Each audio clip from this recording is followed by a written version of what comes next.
qui voyage avec un carnet décide de le vivre et en même temps de le raconter. Il est constamment en train de se couper en deux. Je vis, je raconte, je vis, je raconte ce que je vis. Le voyageur, c'est d'abord les rencontres qui l'animent. Les rencontres, c'est avec des gens et avec des univers, avec des espaces, avec des atmosphères. Donc moi, je suis en quête de ça.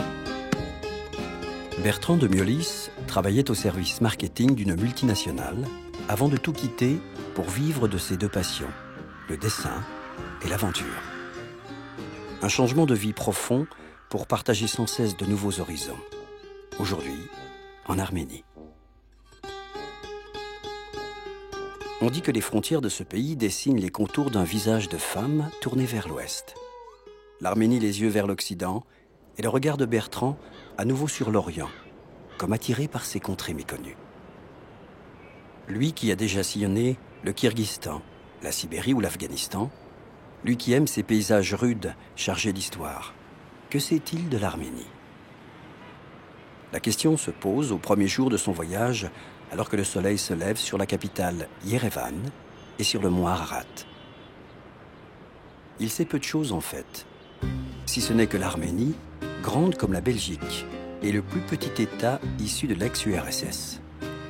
Il sait aussi qu'il s'agit du pays chrétien le plus ancien du monde et que son peuple a affronté des tragédies dans le passé.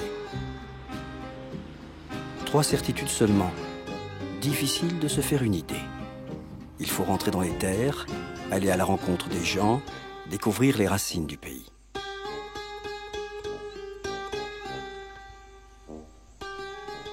Première étape, dans la plaine d'Ararat.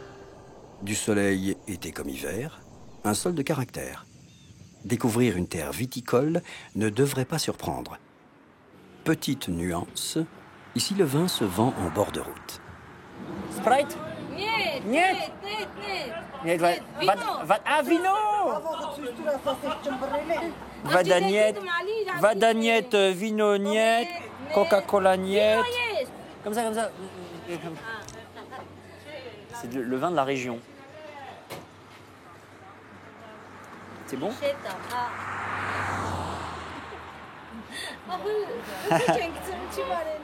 Vous êtes prêtes? Ta. Et voilà.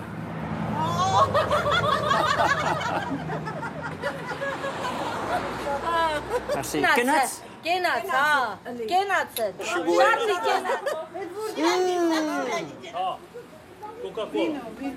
Ça c'est quoi ça? Ah ça c'est du... Ah vino. Ah bah très bien, ça tombe bien, Ah bah vino hein. Ouais. Il a un petit goût de noix, non?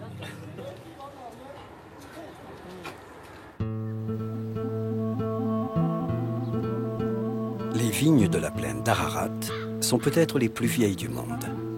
D'après la Genèse biblique, Noé les aurait plantées pour les besoins de l'humanité nouvelle, après le déluge, après que l'arche se soit posée sur le mont Ararat.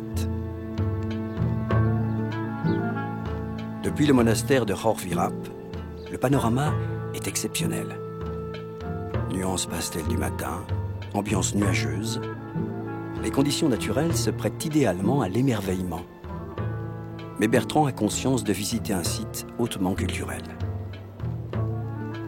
Du haut de ses 5165 mètres, le mont Ararat est un symbole fort pour l'Arménie chrétienne. Le signe éternel de son appartenance au monde des origines.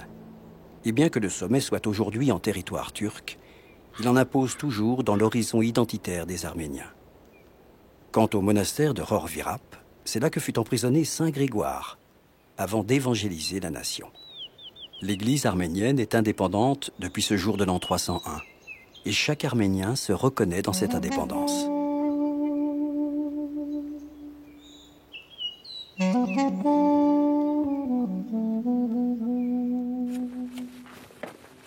Je crois qu'il y a des pastèques ici.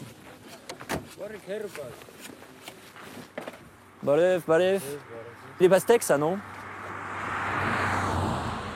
100 drams.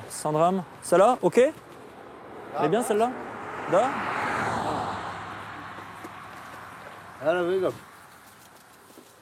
Oh, dis donc, j'avais pas vu ça. Oh, la moto, dis donc. Je peux essayer la moto 100 mètres, 100 mètres, on, ok? Merci. Oh, dis donc, c'est bon ça. Eh, première, c'est plum. Plum. Da. Ok, je vais essayer.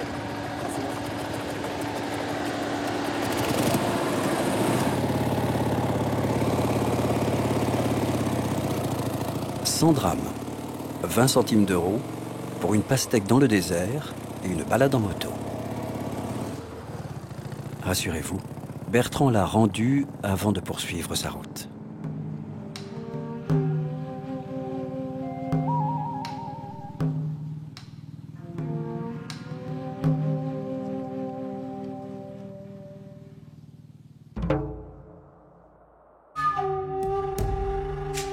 Yazdan Karastan, Arménie, terre de pierre.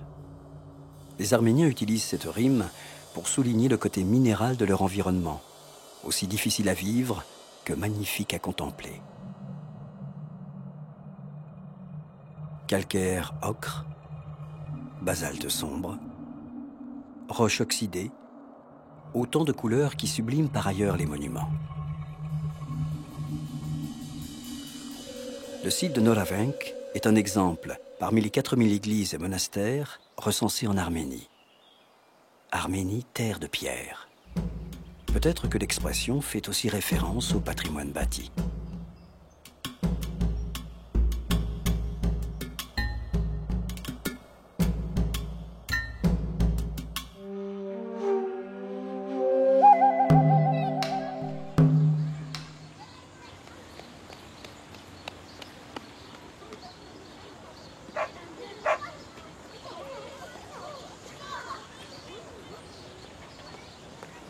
Ah, ce matin, petite ambiance de Goris dans la brume.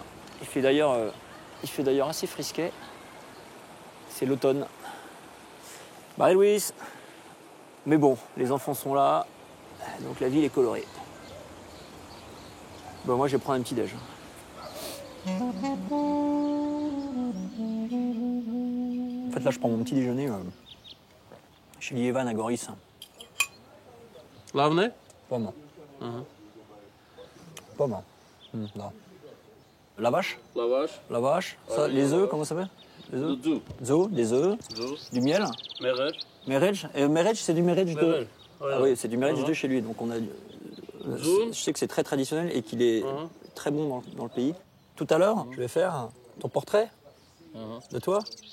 Ok, on va faire ça tout à l'heure. Non, c'est vrai qu'il a une belle tête et. Puis c'est sympa quand on voyage de se souvenir des gens qu'on a rencontrés, parce que moi, mon carnet de voyage, c'est mon appareil photo, donc je vais prendre son visage. Et comme ça, je m'en souviendrai, et puis c'est sympa, c'est toujours un moment... un portrait, c'est une rencontre, donc ça permet de clore la rencontre aussi.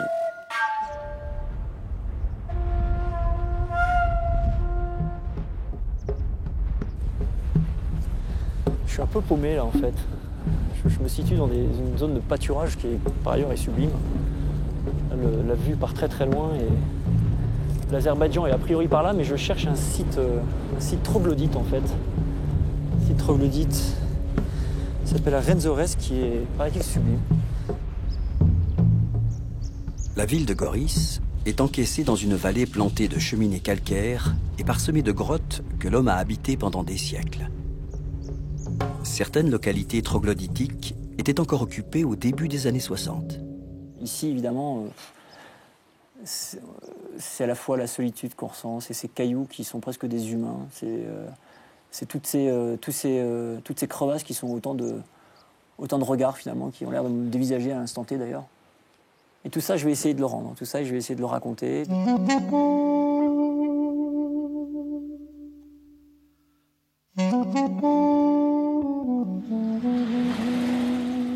Située à seulement 250 km de Yerevan, la région de Goris paraît figée, aux antipodes de la capitale. Une douce torpeur règne dans les rues de la ville, comme si le temps avait ralenti sa course au milieu des falaises. Artaud. Bertrand a rencontré là-bas des gens aussi curieux que lui, et son carnet de voyage est devenu objet de convivialité. Un vieux monsieur au regard brillant, l'étonnement des enfants, esprit de famille. Et voilà. Merci, dis donc, ça c'est du sérieux.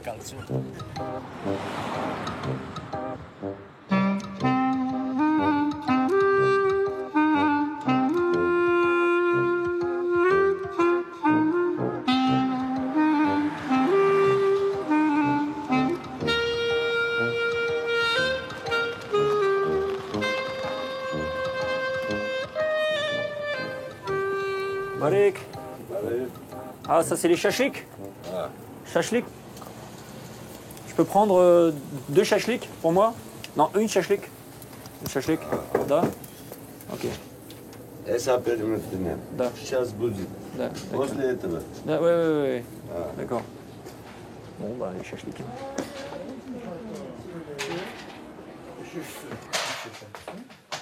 Ah, du nardi. Et voilà, un des sports nationaux du pays. Ah, c'est bon ça.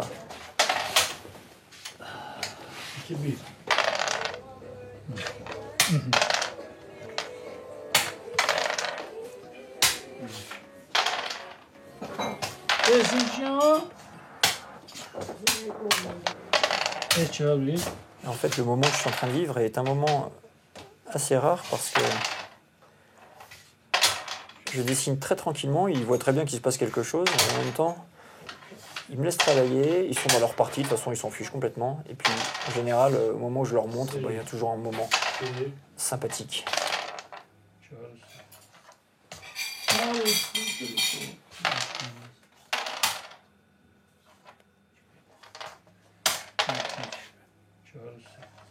Là, regardez.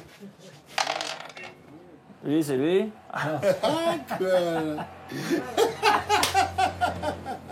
Et après, je vais mettre la couleur comme ça. Aquarelle. Aquarelle. Est-ce que tu peux me mettre ton nom comme ça, sans ça. Tu peux écrire. Merci, hein. Merci. Il prend plus de valeur ce cahier quand les gens signent. Merci. Ah, нет, грамм. Фотка? Ah ben voilà. Ah ben c'est.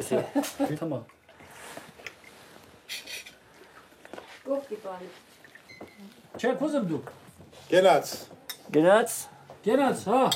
Et après, on prend un coup? Bon bah en avant alors. Hein.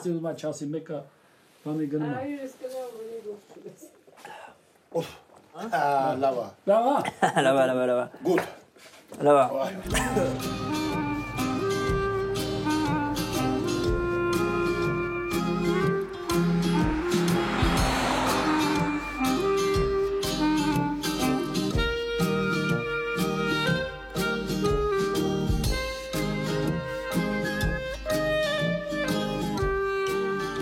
Le soleil se lève aujourd'hui sur les eaux claires du lac Sevan. Long de 75 km et situé à 1900 mètres d'altitude, c'est l'un des grands lacs de montagne les plus hauts du monde. On va voir si la pêche a été bonne. Hors saison, seuls les pêcheurs animent ces rives. Chaque matin, les hommes relèvent les lignes. Chaque midi, les femmes partent à la capitale pour vendre les poissons du jour. Caracho! Je vais faire un petit crowbar de ça, un petit dessin. Magnifique. Hein. Bah, c'est pas mal ça, dis donc, il est poissonneux ce lac. Hein. Et avec! Et voilà. C'est ça le voyage. C'est pas quelque chose de plus compliqué, c'est des vraies rencontres. Il y en a un qui me propose de passer de l'autre côté, de voyager un peu sur une barque. Bah, évidemment que j'ai envie d'y aller.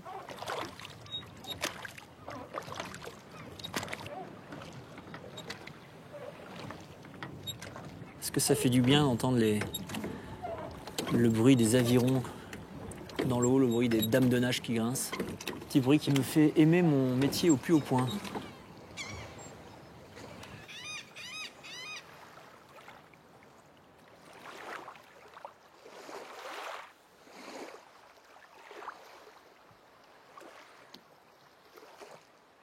De l'autre côté du lac, un site emblématique de l'art religieux arménien à Tambbertran.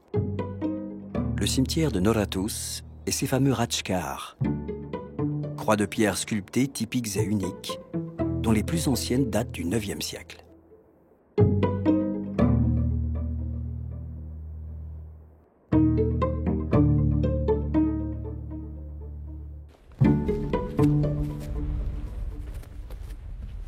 tombes à perte de vue. Il n'y a pas deux croix pareilles, il n'y a pas deux stèles pareilles.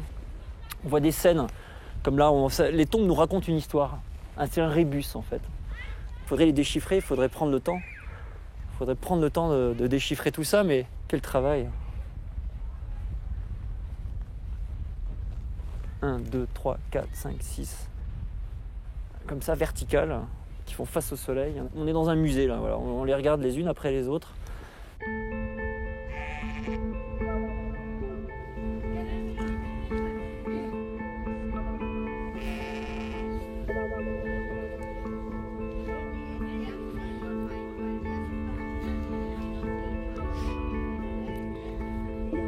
On ressent en fait dans ce lieu une quiétude toute particulière. Aucune rigidité, aucun sentiment de mort en fait ici, contrairement probablement à certains cimetières en fait qu'on a chez nous. Les enfants jouent, les enfants se promènent sur les tombes, là je les vois d'ici. Ils se baladent, ils se couchent sur les tombes, ils escaladent. Pour eux c'est un grand terrain de jeu.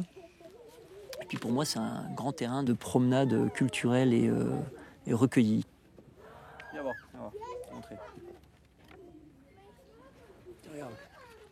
Shukai Verchen. Couleur, aquarelle. Couleur. Ça, elles connaissent ça. Tiag. Vous voulez vous asseoir?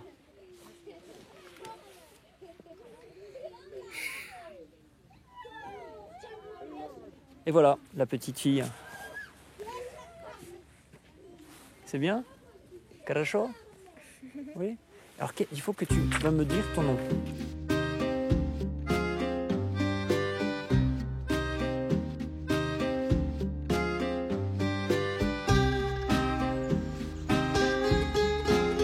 Partir à la découverte du patrimoine religieux arménien vous entraîne dans un étonnant panel de paysages. De la plaine d'Ararat aux falaises de Noravenk, des rives du lac Sevan aux forêts d'Arartsin, l'Arménie dévoile plusieurs visages. Chaque monument est ancré dans son environnement. Chaque lieu invite à poursuivre le voyage.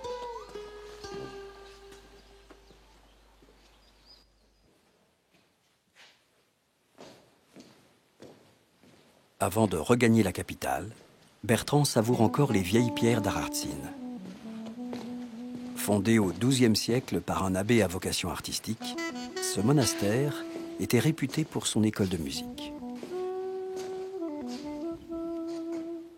Bertrand gardera de ses journées sur la route le souvenir de paysages grandioses, de gens accueillants et d'un patrimoine religieux exceptionnel. Mais aujourd'hui, la boucle est bouclée. 100 derniers kilomètres avant de retrouver Yerevan pour un dernier dimanche en Arménie. Il y aura la messe, le marché ou le musée, et pour commencer la visite du mémorial. Un monument érigé en souvenir du génocide perpétré par la Turquie en 1915 et devenu lieu de recueillement pour tous les Arméniens.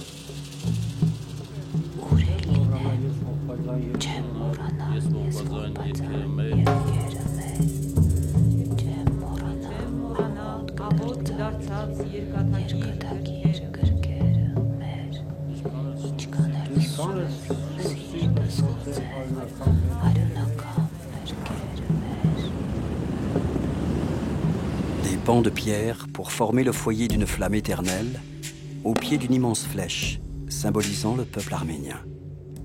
Message précis. Arménie, ton feu ne s'éteindra jamais.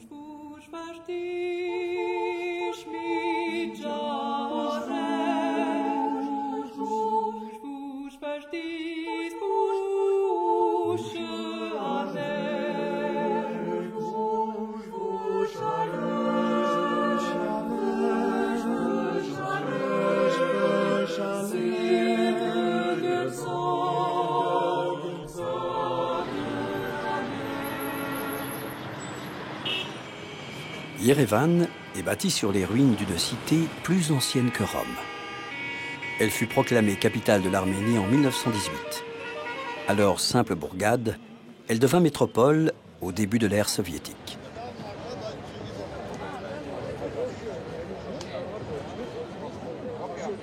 Plus d'1 million de personnes habitent aujourd'hui à Yerevan, soit un tiers de la population arménienne, si l'on accepte les 5 millions d'Arméniens qui vivent ailleurs dans le monde. Des émigrés qui ont fui les persécutions turques du XXe siècle ou plus récemment les difficiles années post-soviétiques. Des personnes loin de leurs racines et qui pourtant revendiquent leurs origines et leur identité. L'identité arménienne. Un lien culturel au-delà des frontières, forgé par la montagne et la pierre, l'histoire et le souvenir, la religion et les arts. Ça, c'est un joueur de doudouk. Le doudouk, c'est l'instrument traditionnel du pays, donc c'est intéressant d'en voir quand même. Je vais faire un petit dessin. Doudouk. Attends, je vais... Continue, c'est très beau.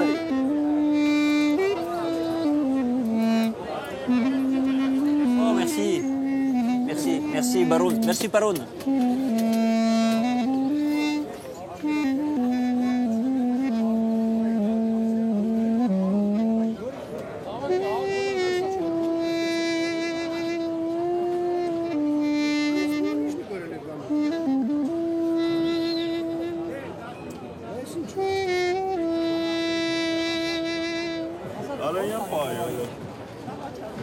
Il n'y a rien qui sort, qu'est-ce que c'est que ça?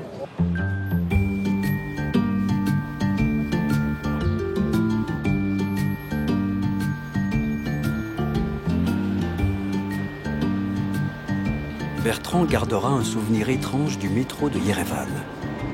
Pas encore de publicité sur les murs, aussi lisse que propre.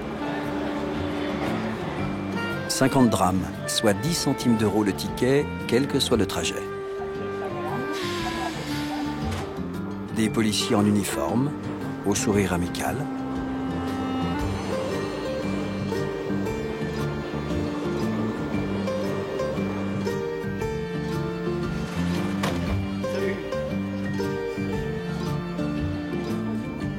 Et ces étalages de livres au bout des souterrains. La place des bouquinistes.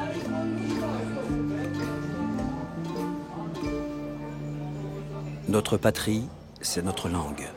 L'Arménie, ce n'est rien d'autre que la langue arménienne.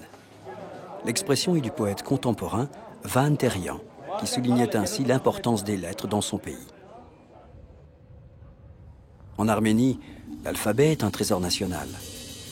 Un trésor élaboré au 5e siècle par le moine Mesrop Mashtots, dont l'imposante statue trône aujourd'hui devant le Matenadaran, la bibliothèque des manuscrits anciens, la mémoire des Arméniens.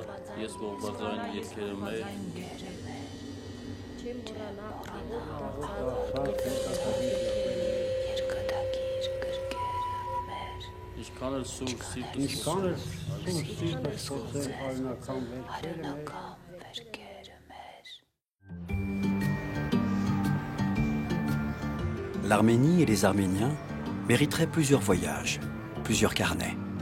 C'est un pays contrasté que Bertrand de Miolis a traversé rapidement pour exprimer dans ses dessins un certain regard. Quand je tourne les pages de ce carnet, je me rends compte que j'ai vécu quelque chose. Je suis ému parfois de retrouver des scènes que ma mémoire seule laisserait partir et le carnet les retient. Là, j'arrive au monastère de Ron Virap. C'est un des premiers monastères qu'on ait rencontré. Je pense que c'était un moment fort du voyage. Je ne le savais pas encore en vivant. Il y en a plein des moments forts. Là, je vois la rencontre avec Simonian, les joueurs de Nardi dans une petite roulotte. Mais comment je ne vais pas pouvoir oublier ça non plus. Et ce que j'ai juste perçu de ce pays, c'est que c'est un pays qui est très riche en histoire, très riche en paysages aussi, qui est très ancré dans la chrétienté. Et finalement, l'Arménie raconte une part de l'humanité tout entière. Le voyage que je viens de vivre et qui aujourd'hui se termine est un appel à approfondir la question de l'Arménie, mais pas tout de suite, parce qu'un voyage, c'est quelque chose qui se vit pendant, et c'est aussi quelque chose qui se mûrit juste après. Il faut le laisser reposer un petit peu aussi, avant de repartir.